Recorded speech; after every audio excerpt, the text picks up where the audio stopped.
10 महीने में uniform civil code लागू? Question mark. कर्नाटक में 10 मई को वोटिंग है और उससे पहले आखिरी दांव पे चले जा रहे हैं। बीजेपी, कांग्रेस और जेडीएस हर पार्टी ने इसके लिए ताकत झोंक दी है। कर्नाटक से आज 3 बड़ी तस्वीरें आई है। पहली तस्वीर जिसमें गृह मंत्री अमित शाह ने तुमकुरू, हावेरी और शिवमोगा में ताबड़तोड़ रोड शो किए। अमित शाह सुबह 10:30 बजे से ही प्रचार अभियान में जुट गए और देर शाम तक रोड शो करते रहे। दूसरी तस्वीर बेंगलुरु से आई जहां बीजेपी ने घोषणा पत्र जारी किया। तीसरी तस्वीर राहुल गांधी की है जिन्होंने कर्नाटक में पूरा जोर लगा रखा है। आज राहुल गांधी ने तुमकुरू और हासन में प्रचार किया। आज 2 बड़ी बातें हुई हैं। पहली बात बीजेपी के चुनावी घोषणा पत्र से निकल कर आई है और दूसरी बात कांग्रेस की गलतियां दोहराने की पुरानी आदत से जुड़ी है। बीजेपी ने विजन डॉक्यूमेंट से यह बता दिया कि लोकसभा चुनाव से पहले वो पूरे भारत के लिए क्या बड़ा ऐलान कर सकती है। इसके बारे में आपको विस्तार से बताएंगे। साथ ही कांग्रेस ने आज फिर क्या गलती कर दी इसकी भी जानकारी देंगे।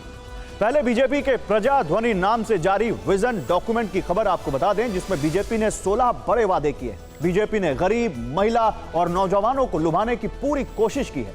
बीपीएल परिवार को 3 सिलेंडर फ्री देने का उन्होंने वादा किया। बीजेपी ने बीपीएल परिवार को आधा लीटर नंदिनी दूध देने का वादा किया। यह कहा कि SC/ST महिलाओं के लिए 10,000 रुपए की FD कराई जाएगी। 30 लाख महिलाओं को फ्री बस पास देने का वादा किया। मुफ्त भोजन के लिए अटल आहार केंद्र खोले जाएंगे।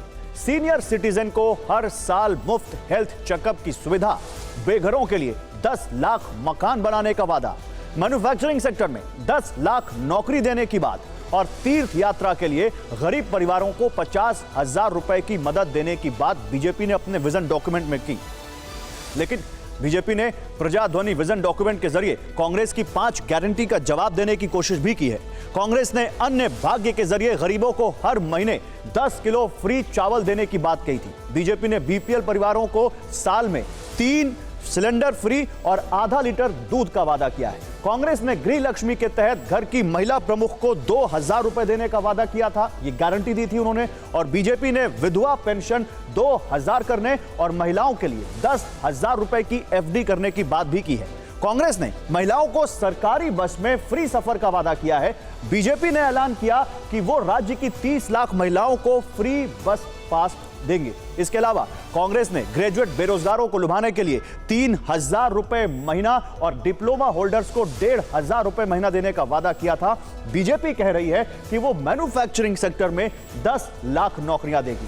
कांग्रेस ने हर परिवार को हर महीने 200 यूनिट फ्री बिजली देने का वादा किया है। बीजेपी ने बेघरों के लिए 10 लाख मकान बनाने की बात कही है। तो प्रधानमंत्री मोदी ने 4 दिन पहले बीजेपी वर्कर्स को एड्रेस करते हुए रेवड़ी कल्चर और कांग्रेस की गारंटी के वादे पर तीखे अटैक किए थे। लेकिन आज बीजेपी के घोषणा पत्र में जब फ्री वाले वादे किए गए तो विरोधियों ने सवाल खड़े किए। इसे लेकर TV9 भारतवर्ष के संवाददाता आमोद राय ने बीजेपी अध्यक्ष JP नड्डा से एक्सक्लूसिव बात की। नड्डा ने कांग्रेस के रेवड़ी कल्चर और बीजेपी के वादों का क्या फर्क समझाया, आप खुद सुन लीजिए। ये जो देते हैं उसमें कभी भी कोई मैथमेटिक्स का और इकोनॉमिक्स का कोई अर्थ नहीं होता। ये पॉपुलिस्ट स्लोगन्स के साथ देते हैं।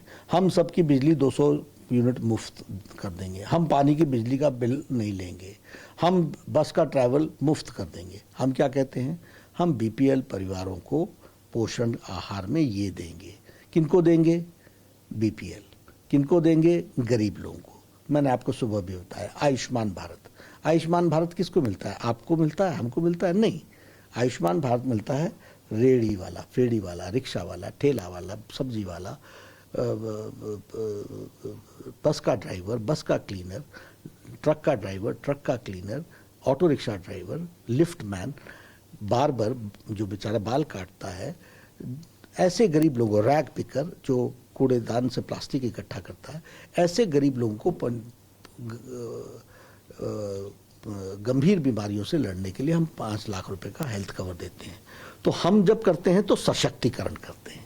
ये वो लोग हैं जो अक्षम हैं अपना इलाज कराने में।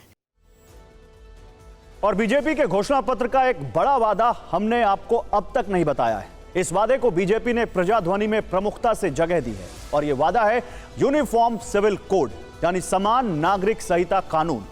बीजेपी ने विजन डॉक्यूमेंट में यूनिफॉर्म सिविल कोड लागू करने का वादा किया है। बीजेपी ने कहा है कि यूनिफॉर्म सिविल कोड लागू करने के लिए एक उच्च स्तरीय समिति बनाई जाएगी।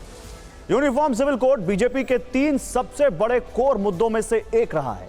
बीजेपी शुरू से ही राम मंदिर निर्माण, जम्मू कश्मीर से धारा 370 हटाने और देश में यूनिफॉर्म सिविल कोड लागू करने की बात कहती रही है।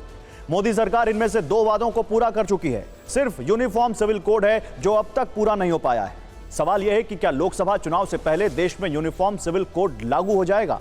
इन्हीं सवालों ने विपक्षी दलों की नींद उड़ा दी है। हालांकि कर्नाटक के सीएम बसवराज बोम्मई कह रहे हैं कि यह कानून वक्त की जरूरत है। See, uniform civil code is the need of the hour. All you go by all these nations, they have got the uniform civil code, and there will be the real equality will come from uniform civil code. It will give the equality to especially to the women in all the communities. Bhajpa polarisation के लिए कुछ भी कदम उठाए, इस समय जो mister 40% की government का टैग है कर्नाटक की गवर्नमेंट पर, कर्नाटक की जनता उसके लिए उनको पनिश करने जा रही है। तो उनका जो पोलराइजेशन का प्लान है वो बिल्कुल फेल हो जाएगा। और यह इशारा है कि बीजेपी इसे लागू करने की दिशा में आगे बढ़ रही है। यूनिफॉर्म सिविल कोड सिर्फ राजनीति का मुद्दा नहीं है, इससे कई कानूनी और संवैधानिक पहलू भी जुड़े हुए हैं।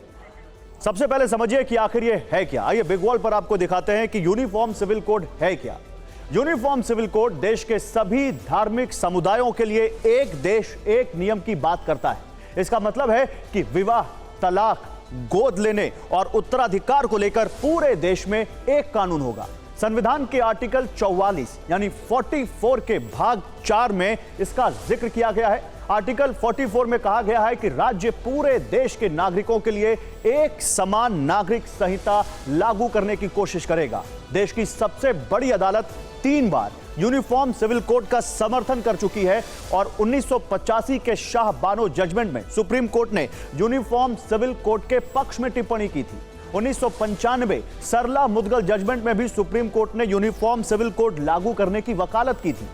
यूनिफॉर्म सिविल कोड का मुद्दा सिर्फ कर्नाटक तक सीमित नहीं है, इसका असर पूरे देश की राजनीति पर हो सकता है, इसलिए विपक्ष इसे मुद्दा बना रहा है। TV9 भारतवर्ष ने इस सवाल पर बीजेपी अध्यक्ष जेपी नड्डा से बात की। उन्होंने इस पर क्या कहा, अब आप ये सुनिए।